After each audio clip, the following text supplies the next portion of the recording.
Bismillahirrahmanirrahim. Assalamualaikum warahmatullahi wabarakatuh. Perkenalkan, kami dari kelompok 4 akan menjelaskan tentang Islamic Microfinance, dan kami terdiri dari 3 anggota. Yang pertama Adinda Nazia Zahra, yang kedua saya Muhammad Rizad Fadilah, dan yang ketiga Talita Abigail.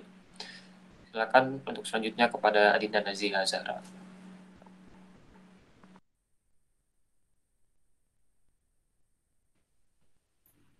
Boleh di next.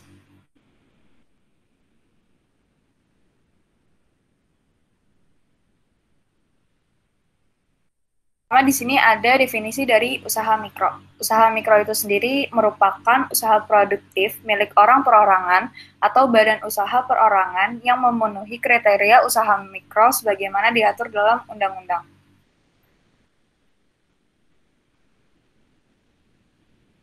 Selanjutnya di sini ada usaha kecil. Usaha kecil itu merupakan usaha ekonomi produktif yang berdiri sendiri yang dilakukan oleh orang perorangan maupun badan usaha yang bukan merupakan anak perusahaan atau bukan cabang perusahaan yang dimiliki, dikuasai, atau menjadi bagian baik langsung maupun tidak langsung dari usaha menengah atau usaha besar yang memenuhi kriteria usaha kecil sebagaimana dimaksudkan dalam undang-undang.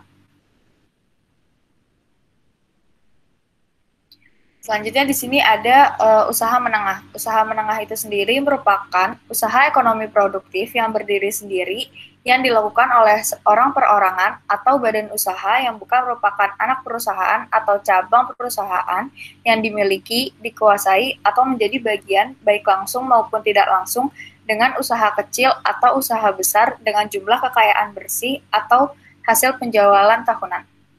Masyarakat secara umum adalah sebagai sistem sosial. Masyarakat Indonesia sebagai sistem sosial ini dalam hubungannya dengan lingkungan sekitar akan berusaha mencapai pemenuhan kebutuhan dasar yang seoptimal mungkin. Sebagai orang Indonesia tentu pemandangan dan aktivitas kita sehari-hari tak lepas dari berbagai layanan dan barang hasil kreasi pelaku UMKM. Pelaku usaha dan karakteristik tersebut dapat ditemukan di sekitar kita, baik itu saudara, tetangga, teman, atau kita sendiri.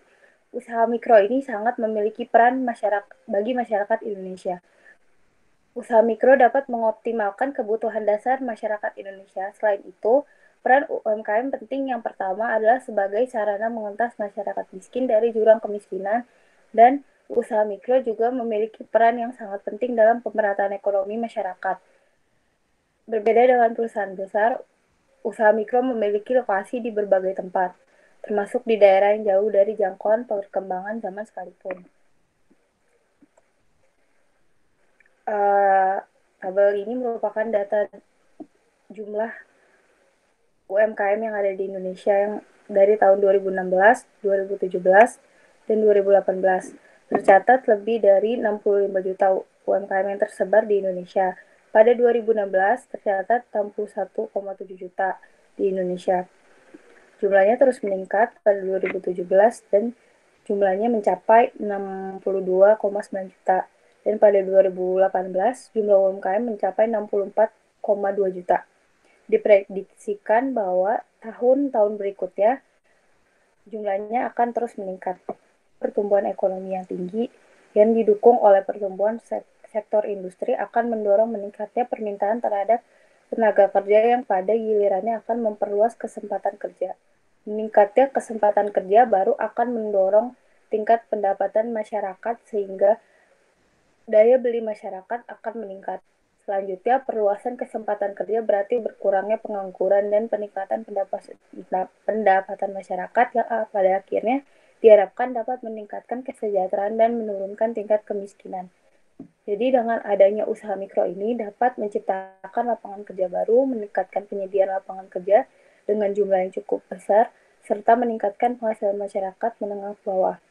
Dengan demikian, peran usaha mikro dapat dijadikan salah satu cara penanggulangan kemiskinan. Irsyad. Baik, selanjutnya saya akan menjelaskan tentang usaha mikro dalam perspektif Islam terkait dengan karakteristiknya. Yang pertama, usaha mikro pengaturannya bersifat ketuhanan atau ilahiyah atau nizamun rabbaniyah. Mengingat dasar-dasar aturan yang tidak diletakkan oleh manusia, akan tetapi didasarkan pada aturan-aturan yang ditetapkan oleh Allah Subhanahu wa taala sebagaimana yang ditetapkan dalam Al-Qur'an dan As-Sunnah. Yang kedua adalah usaha mikro berdimensi akidah atau keakidahan, iqtisadun aqdiyun. Mengingat ekonomi Islam itu pada dasarnya terbit atau lahir sebagai ekspresi dari akidah Islamiyah, al-aqidah al-Islamiyah, yang di dalamnya akan dimintakan pertanggungjawabannya terhadap akidah yang diyakininya.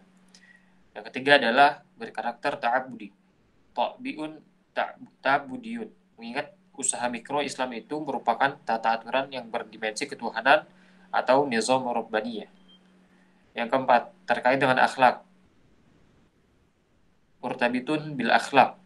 Islam tidak pernah memprediksi kemungkinan ada pemisahan antara akhlak dan ekonomi, sebagaimana tidak pernah memisahkan antara pembangunan ekonomi dalam perlindungan Islam yang tanpa akhlak. Selanjutnya adalah elastis atau al-murunah. Al-murunah didasarkan pada kenyataan bahwa Al-Quran dan Al-Hadis yang keduanya dijadikan sumber asasi dari ekonomi. Selanjutnya adalah objektif al-mau'udiyah. Al-mau'udiyah. Islam mengajarkan umatnya supaya berlaku dan bertindak objektif dalam melakukan aktivitas ekonomi. Aktivitas ekonomi pada hakikatnya adalah merupakan pelaksanaan amanat yang harus dipenuhi oleh setiap pelaku ekonomi tanpa membeda-bedakan jenis kelamin, warna kulit, etnis, atau agama. Realistis, al-waqiyah. Perakiraan, forecasting ekonomi, khususnya perakiraan bisnis, tidak selamanya sesuai antara teori di satu sisi dengan praktek pada sisi yang lain. Selanjutnya adalah harta kekayaan pada hakikatnya adalah milik Allah Subhanahu wa taala. Dalam prinsip ini terkandung maksud bahwa kepemilikan seseorang terhadap harta kekayaan al-amwal tidaklah bersifat mutlak. Yang terakhir adalah memiliki kecakapan dalam mengelola harta kekayaan atau tarsyid istikhdam al-mal. Baik, cukup sekian presentasi dari kelompok kami. Apabila ada kekurangan mohon dimaafkan. Ada kelebihan datang dari Allah Subhanahu wa taala.